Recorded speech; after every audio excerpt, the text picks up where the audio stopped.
Hello, everyone. Welcome to this webinar on the search of anti-Semitism in Europe. Thank you very much for joining us today. It's a very essential briefing on anti-Semitism in Europe. My name is Oriana Krüger, and I'm the Director of European Affairs at the Combat Antisemitism Movement, and I will be leading this webinar today. The briefing is very important. As you all know, a few days ago, we woke up to horrible pictures, images of brutal attacks organized against Israeli soccer fans in Amsterdam, and an event that was very unimaginable in Europe, and still it happened. So these incidents are really reflecting a troubling reality that we cannot ignore anymore. Anti-Semitism is often disguised as anti-Zionism, has grown, is very organized, very violent, and openly accepted in public spaces and online.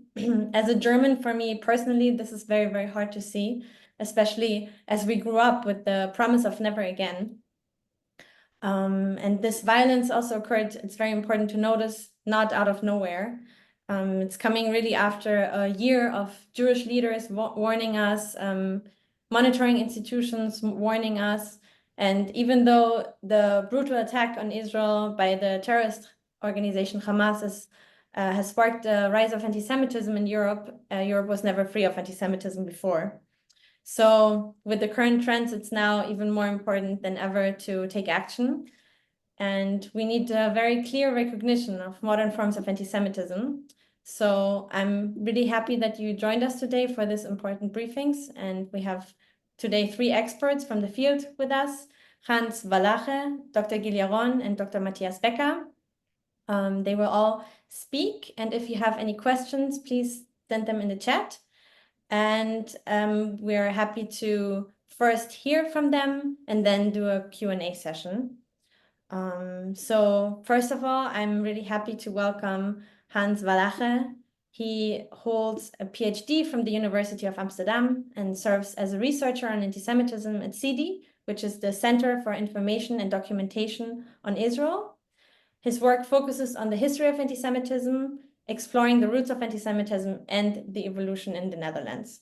The floor is yours.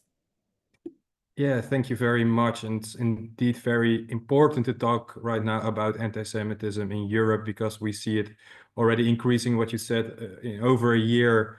And we all saw the effects a week ago during the Amsterdam Ajax and Maccabi Tel Aviv, and the supporters indeed who went to the center and were molested in the streets, and the police doing nothing, just driving by, while Israelis indeed were attacked.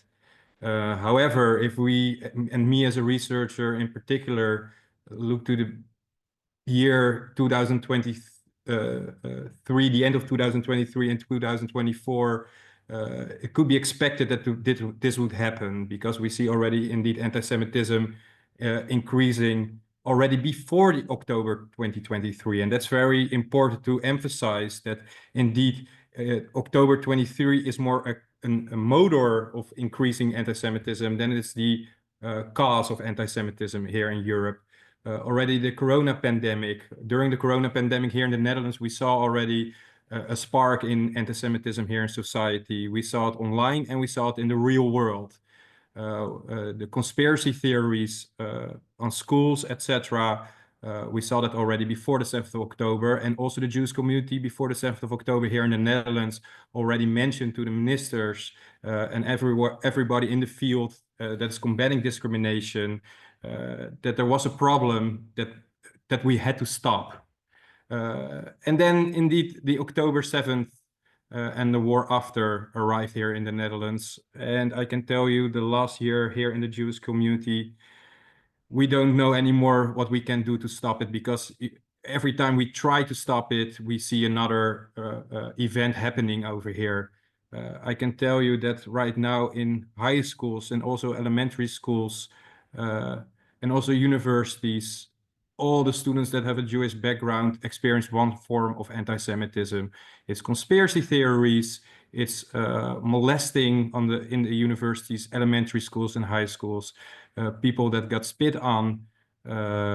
So we see it all the time happening right now. And how is it possible? There are different reasons why we can say, okay, we see now indeed anti-Semitism growing here, increasing. First of all, we see indeed the online world that there are websites and also platforms that are spreading anti-Semitism, conspiracy theories about Jews and Zionists. And we see young children that are showing images of the war in Gaza, and also fake news, spreading it with each other. And we see that everything that happens in the online world is also brought to the schools. There's research that shows indeed right now that all those platforms have such an influence on our children, that anti-Semitism is an effect of all those fake news, conspiracy theories, etc., about Jews and Zionists. So that's one problem. The second problem is just the media that is giving like one story of the whole world. It's all the time a narrow story of what's happening right now in Israel and Gaza. And it's a sort of propaganda by repeating and repeating and repeating what's happening. And you see that more and more people are going to believe one narrative and following it. And people cannot make a distinguish anymore about politics in Israel and the Jewish community over here. I can tell you that personally, I'm getting all the time the question about what I think about the war, or I am a baby killer, or I am whatever. And it's all the time, everything that is happening in the Middle East is coming back in Europe right now. So we see that has a big influence also here on the Jewish community. A third thing is that we have indeed three groups.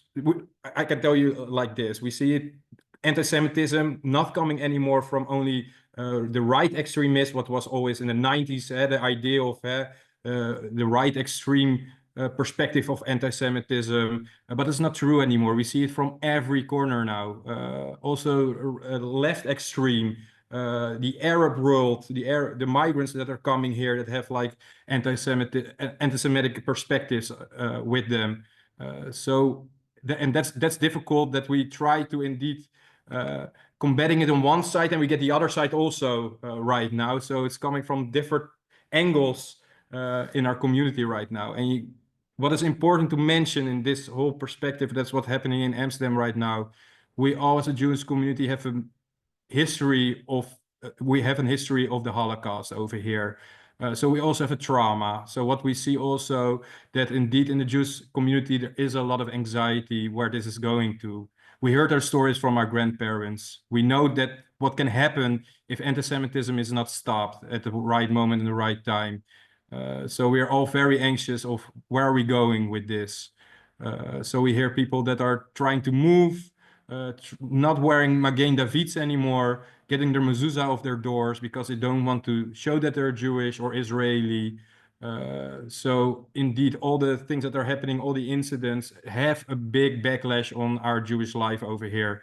And the final question that I want to answer, that I try to answer, and I can tell you that the last week we had a lot of debates here in the Netherlands about how can we counter anti-Semitism? What are things that will work in the future to combat this? And I can tell you that I'm doing this work already for a long time. And right now I feel sort of defeated of what's now really working to combat anti-Semitism. And that's really a feeling that we all have here in the Jewish community, because we feel like all the work that we're doing, it only gets worse and worse and worse. So sometimes you really feel like, oh, what can we do to stop this? I can tell you that we're thinking about indeed the online world to first handle what can we do in the online world to battle all the fake news that is reaching our children, because the children are the future, and we see that they're influenced by all those different platforms. We heard yesterday that indeed the Prime Minister is going to delete some accounts that are really sharing fake news and also anti-Semitic voices. So that's a good first start. However, we're still like thinking about how we can talk to Meta, to all the big platforms, TikTok, etc., to really get them the responsibility of their platform. People are posting on their platforms, so they should also have a responsibility. And right now we feel in the Netherlands that there is not enough responsibility from those big platforms. mostly because we see that a lot of anonymous accounts are now posting things, and they will be there for a long time. And if we file a complaint to the police, they have a VPN blocker, so we can't find their VPN anymore. So we cannot file a report, or nothing will happen with it. So we still search for a solution over there on that problem. And right now, what the ministry is talking about is really make anti-Semitism and a felony more severe. So if it's discrimination and it's anti-Semitism, there will be a huge punishment on that, and it will be increased in the near future, hopefully.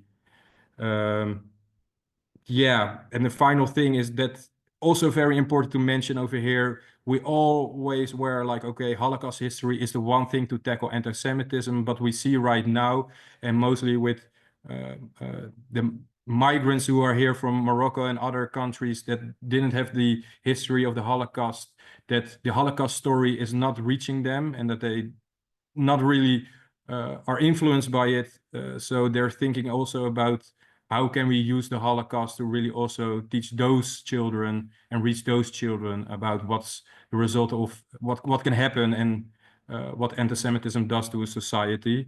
And also we try to promote Jewish life way more, like we are here and we want to stay here. We are Dutch, and we should celebrate the Jewish identity over here. So that's in a nutshell what we're doing right now. But I can tell you that the last week was terrible. We are all like defeated. We feel defeated, and we feel sort of lonely right now in the Netherlands as a Jewish community. Final thing that I want to summarize is, and that gives you a very good example how bad the problem is right now, is that we are only a 0.25% of the Netherlands as a community. We only are 0.25% of the Dutch population, the Jewish community. And 39% of all the discrimination is about anti-Semitism. 39%, and we only 0.25% of the Dutch population. So that tells you something how bad the problem is right now in the Netherlands. Thank you. Thank you very much for sharing. I think one point that you made, which is very, very important, is the role of social media channels, and we will hear a bit more about it later today. We have one question from the audience. I'm not sure if you can see it, but the question is, have we entered the resurrection of 1938? And if so, are you optimistic that governments and societies can successfully counter the new Nazism? So I'm an historian, so I think it's always you have to be very conscious about comparing different periods in time. So I don't want to do that. The only thing that I want to say is indeed that we see that there has to happen something, because right now we're going to a complete wrong direction of in the near future, what's happening with the Jewish community over here. So I don't want to compare it with 1930, but I see a new era that something has to happen. I absolutely agree with you, and I think we all agree with you. Thank you very much for sharing. Now I would like to invite the second speaker, Dr. Guillarron. Dr. Guillarron is the head of the office of the state of North Rhine-Westphalia in Tel Aviv. He studied at Brown University and later pursued medical studies at the Hebrew University in Jerusalem. Alongside his medical career, Dr. Yaron became a freelance journalist, writing for German, English, and Hebrew publications, including Die Welt, Haaretz, and Spiegel. He has also authored several books on the Middle East and German-Israeli history. Dr. Guillarron, the floor is yours. Thank you very much. It's a very sad occasion on which we're speaking. 86 years after the Reichskristallnacht, the night of broken glass in which there was a Nazi pogrom against Jews in Germany, we saw scenes in the streets of Amsterdam which reminded Jews the world over of these moments back then: the helplessness, the lack of law and order, and the threat to Jewish individuals. And unfortunately, this comes as a pinnacle for the time being of the developments of the past 2 decades, I would say, which are beginning to accelerate more and more ever since October 7th, where we reach now today a level of anti-Semitism which I'm talking first of all globally, has in most Western democracies not been seen since the end of the Second World War. What we did here in North Rhine-Westphalia, just a brief introduction, because most people probably don't know what North Rhine-Westphalia is. Germany is a federal country, just like the United States. It consists of 16 states that make up the Federal Republic of Germany. And North Rhine-Westphalia is the most industrialized and the most populous of those 16 states, with about 18 million inhabitants on a size that is about twice the size of Israel. So it's basically like, and it's the industrial heartland of Germany, and taken by itself, it's the 6th largest economy in Europe. So it's a major player by itself, and can be as a pars pro toto, as an example for what is going on in Germany in some ways, in other ways not. Because what we see here, first of all, is a very strong divide between the behavior of the government, the stance of the government, and the opinions of the people in the street, of the population at large.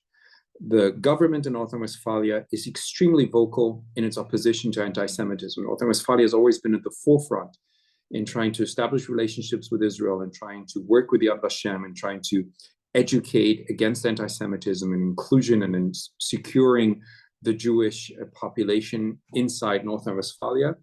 Yet, to the utter dismay of our government, and really to the shock of quite a lot of people, a new study that was just published in September this year shows the really enormous extent to which anti-Semitism has risen despite all measures that have been taken in the state, and especially in Germany. This hits hard.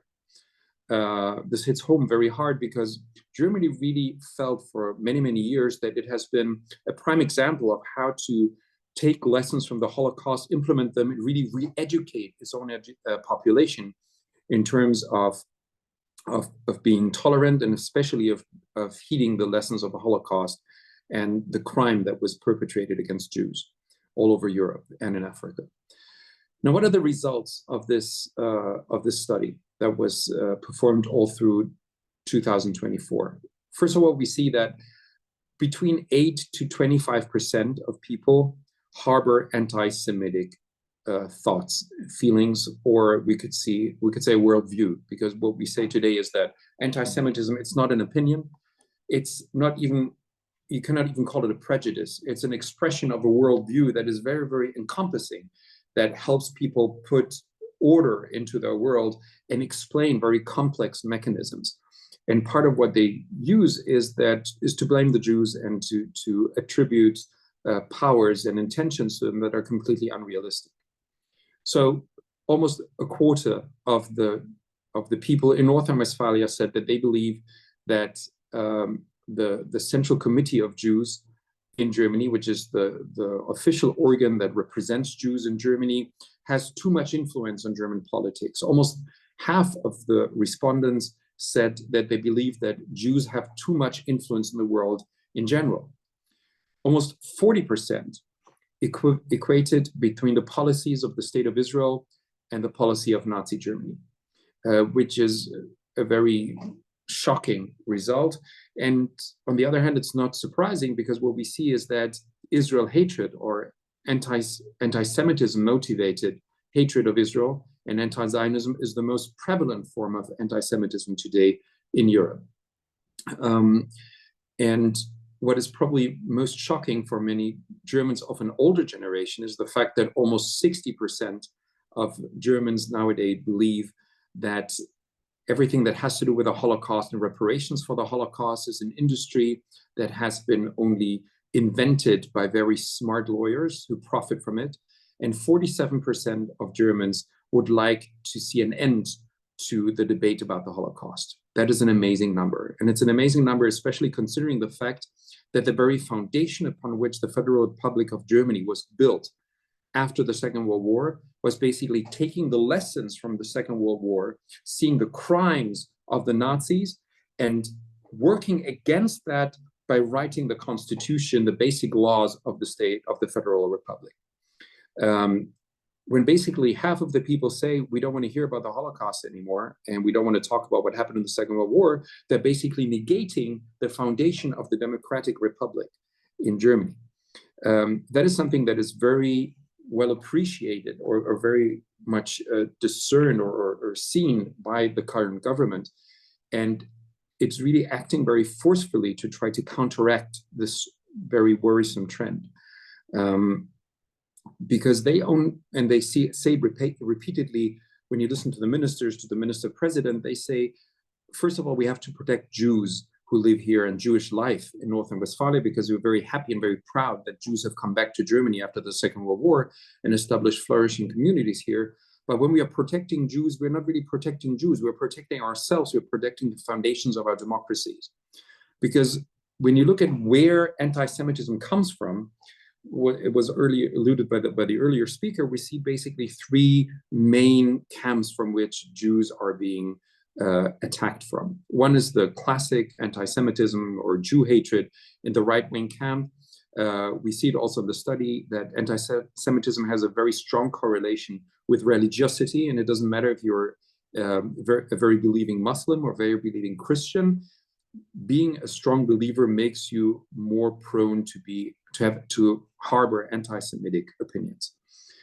So we see it from the extreme right. Of course, we see it a lot from people that have a background of migration, mainly from Muslim countries, because they are exposed to a completely different narrative about Jews and especially about Israel. And many of them still live at the fringes of mainstream society and are not exposed to the kind of education that mainstream Germans have been exposed to for the last decades. But we also see, and that is even more worrisome trend, and one that should not be a surprise to people who come from the United States, is the anti-Semitism on the extreme left, the extreme liberal left, and in academic and scientific circles. So we see more and more requests for a boycott, an academic and a cultural boycott. We had a letter that was published at the end of September by 1,000 literati, people who see themselves as people of the letter, who are calling for a boycott of cultural institutions in Israel. We hear more and more from Jewish student bodies in North Rhine-Westphalia say we are afraid to out ourselves as Jews. We're being attacked and alienated as Jews on campus. We don't want to out ourselves. We don't want anyone to know that we're Jewish.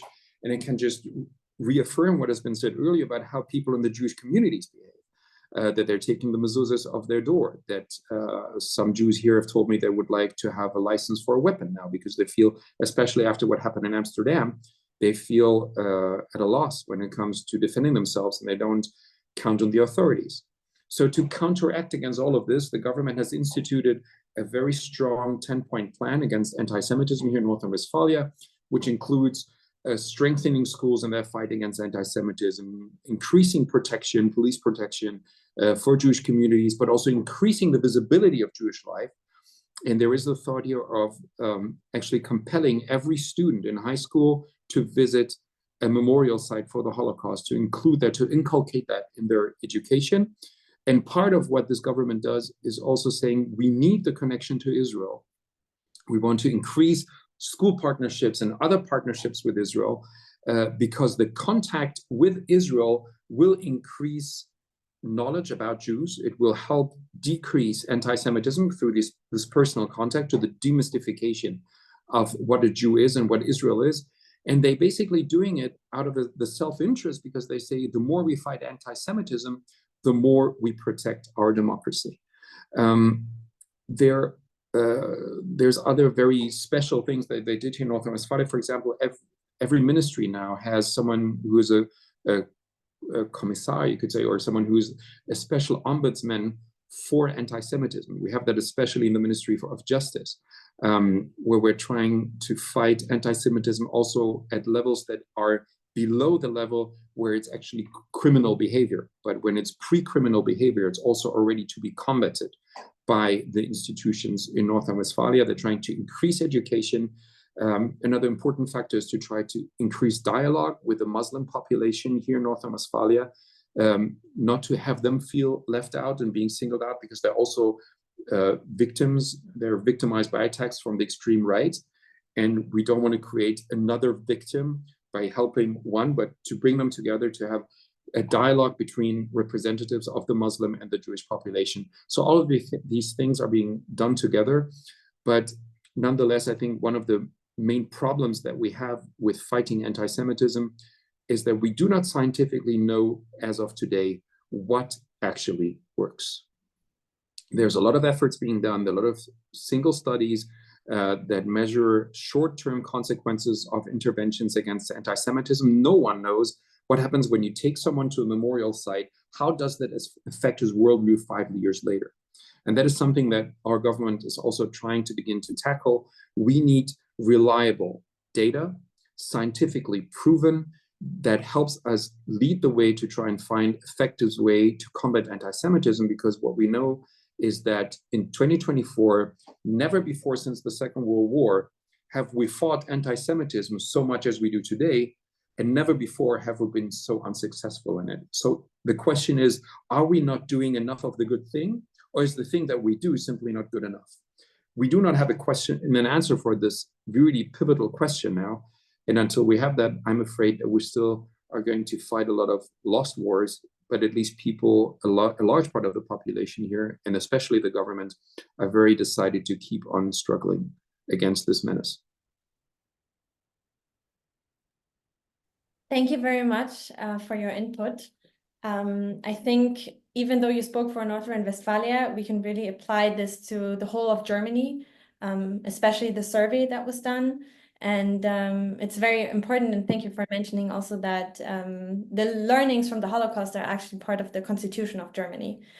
There's one question that I received that I would like to ask you. How much of the anti-Semitism of non-Muslim students in universities and colleges can be ascribed to extreme leftist faculties? Can professors espousing anti-Semitism and anti-Zionism with tenure be expelled? I think I do not have precise answers for that. I don't know of a study. I haven't found any numbers about how much comes from the extreme left in the universities. Part of the problem that we have with crimes that are being committed against Jews, crimes of anti-Semitic background, is that we do not have really reliable statistics. The majority of them, the perpetrators are unknown, and thus it can't be attributed if it comes from the right, the left, or from a Muslim background. We simply don't know. So I do not want to give an unreliable answer. When it comes to tenure, what I have to give is an educated guess. It's not firm knowledge. I would have to get back to you on that. But I suspect that someone who is suspected, who's proven to make clear anti-Semitic comments, will not be able to continue his work in a German university. But that is not a final answer. That's something that I have to check up on.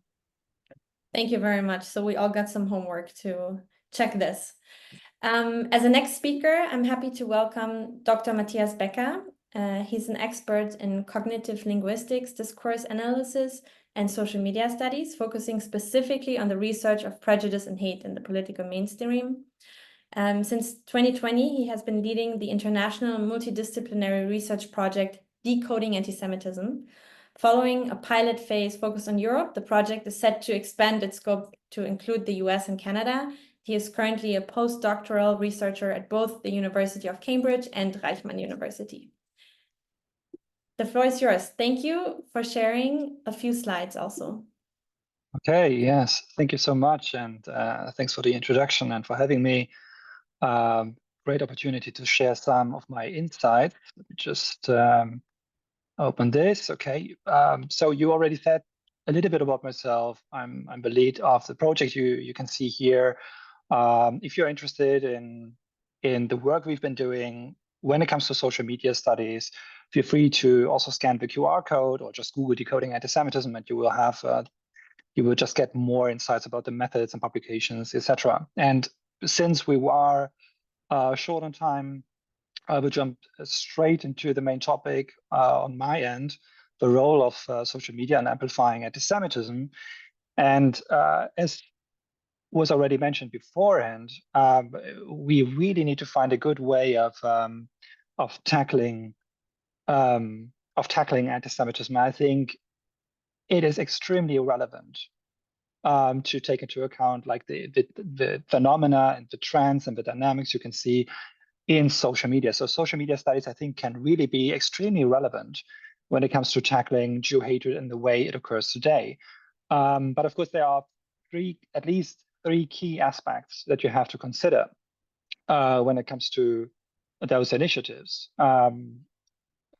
with regard to social media and where the hate comes from. Of course, we saw a lot of publications in the recent years, and particularly in the last 12 months, about malicious actors, right? So the manipulation of online discourse by those actors, including rogue states, their networks, has become a significant factor in the rise of anti-Semitism on social media.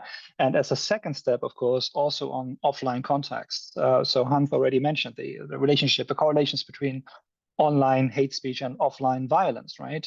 So this is something we need to emphasize. And in recent months, there were also numerous reports focusing on the role of Qatar's substantial investments in the US academic landscape, which have been linked to efforts to exert anti-Western influence.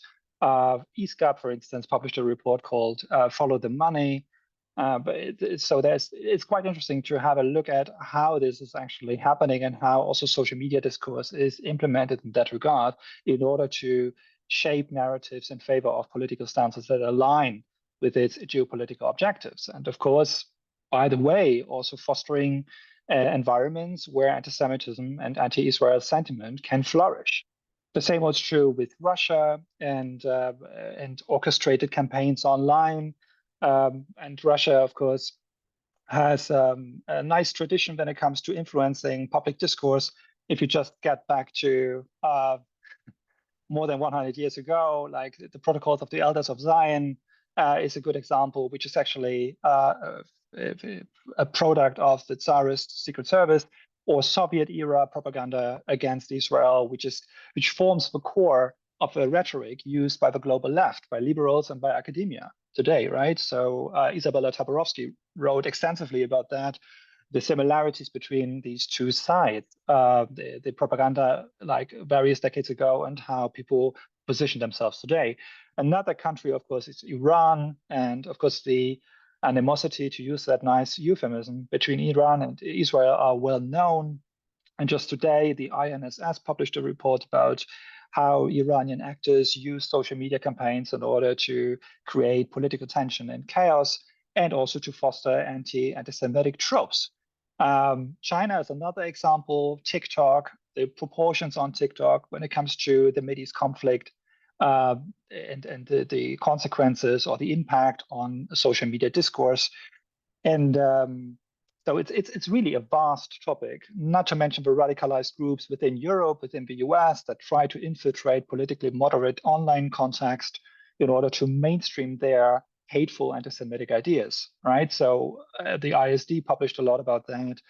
And this is just the first aspect, right? When we talk about algorithms, this is another huge problem that all major social media platforms share. It has been clear for many years that the way algorithms work amplifies content that evokes negative emotions. So destructive content such as hate speech, polarizing claims and narratives tends to be more effective in capturing users' attention and engagement compared to constructive and neutral content, right? And this is because such content often taps into deeply ingrained emotions like anger, fear, outrage.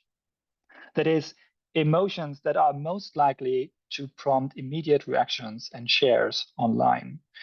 And this is, again, a story that again, didn't start on October 7th. Like a lot of observations, also from social media studies, have not been taken seriously for a long time. If you just go back to 2018, Facebook, Mark Zuckerberg sitting in front of the US Congress, and the aspect of hate speech and how much it actually led to friction within American society, or the documentary The Social Dilemma that came out in 2020, which really found a good way of communicating that problem about the algorithms. And the last thing, the last aspect, of course, are the communication conditions themselves, right? We can talk a long time about bad actors and algorithms, but it's important to consider the unique conditions online. We cannot just rely on these first two factors. It would fail to reflect on the role of hate speech and conspiracy myths within our own respective in-groups. right? Instead of attributing the causes of these issues we are currently witnessing internationally to external influences and mechanisms, whether they are rogue states or algorithmic frameworks that distract us and misguide us. So much of the hate we see today is rooted in our cultural memory, right? When we go back to in history, when we look at the history of anti-Semitism embedded in the core of global cultures, the need to devalue and exclude other groups, anti-Semitism has a particular role. It's really the longest hatred that is actually something that came up in all parts of our society. And what we see on social media is an unbounded reality tied to the rise of an interactive digital space at the heart of our societies, where people can express themselves freely and without any sanction. And social media often brings out the worst in us. So the norms and laws that apply offline have not been fully extended into the digital space. So, and it took years for political and legal efforts to address this legal vacuum, which has increasingly been dominated by toxic hate speech, conspiracy myths, and a heightened emotionalization. So talking about communication conditions, what I guess is well known to everyone, you have the anonymity of web users, you have the lack of accountability, thus users can express themselves with relative anonymity, which often emboldens individuals to share more extreme and hateful opinions.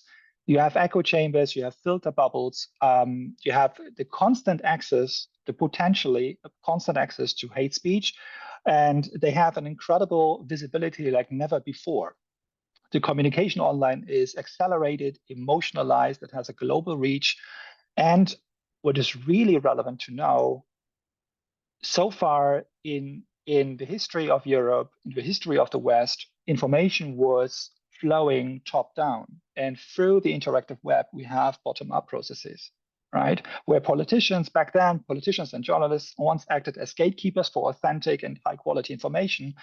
And now with these like bottom-up processes, hateful ideas about Jews are expressed in countless ways, which makes it also so difficult to track that, to identify that with large language models and so on. This is something we have been dealing with.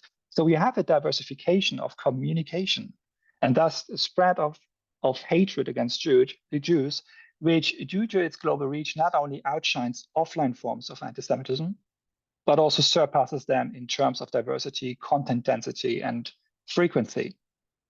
And of course, moderation cannot keep track or cannot really follow that. And this is really a topic in itself, how we can deal with that in the future.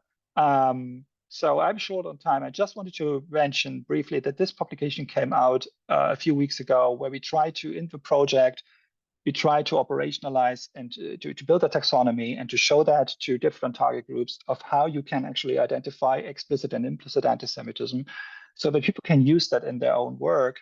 Because we have to bear in mind, these are the chapters that we covered, we have to bear in mind that in order to fight anti-Semitism, this is of course the central topic here, you need to understand how it occurs and in what way it is communicated. And on social media, for especially younger generations, that is the place to be.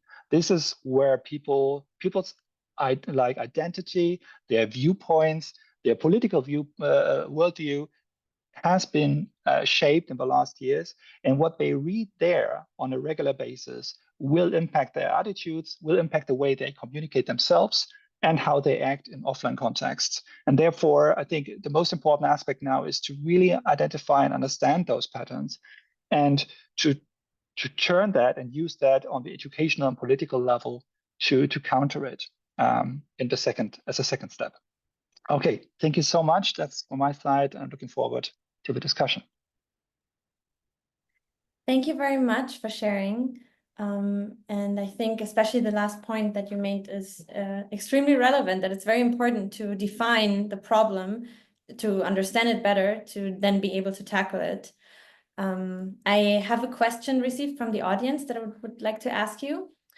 Do you view artificial intelligence as a means of promoting, manipulating, and disseminating anti-Semitism? If so, what kind of controls could, if any, be placed on its use to spread hatred directed against specific target groups?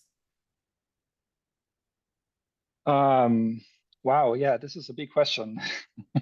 Of course, AI is involved, right, to a large extent, and we have more and more reports for like about deep fakes, and we are about to publish a report on that, and to emphasize that deep fakes, like anti-Semitic deep fakes, cannot be tracked by the models that we have so far, right? Because there's just again this kind of diversification that has increased since there is the interactive web and these bottom-up processes. This is now even much worse because of the endless possibilities we have, or people have, who can use those models to create verbal and visual content in an unprecedented way. So I think it was Sam Harris who said in one of his podcasts that the development of AI and the lack of control of AI could lead at some point to a scenario that we are not anymore able to distinguish between authentic information and fake news, right? And that we are not able to use the internet as a source of information for information, and because it's very hard to distinguish. I think there are lots of discussions in the US right now and in Europe of how to control AI and how to control also the access to certain very sophisticated models. I think this is just genie's out of the box. We have to live with that. What we have to do as a second step, and this is also part of a decoding project and various other initiatives, and Combat Antisemitism Movement is one of those, is to build ourselves models that are able to track that and to learn from the way of how these models generate anti-Semitic and other hateful ideas and conspiracy theories and so on. There's just no other way than just to try to keep up with the pace of it, the speed of how this development is moving forward, which of course has a lot of downsides and a lot of issues, but it's just where we are at that point. And again, for a long time, the interactive web has not been taken seriously, I would argue, also in the research community. And the same holds true now about the development of AI. And it's just something that we have to live with, and we just need to invest into ecosystems where these different knowledge from historians, from social scientists, from data scientists come together and work on tools that at least can help us identify those tendencies online in order to do something with that in the offline realm, in education, in the field of law, and of course, in our conversation with the social media platforms. Thank you very much for answering the question. I would like to just finish by thanking, first of all, to you, panelists, for joining and for shedding some more light on the issue of anti-Semitism in Europe. Also to the attendees, thank you very much for joining us. I think it's more clear than ever that the problem is very, very relevant, that we need to learn about it in order to understand it, and that it needs to be tackled on all levels, on the government, on the local level, in our communities, on social media, and that we're all responsible for it. So thank you very much for joining, and have a great evening or day.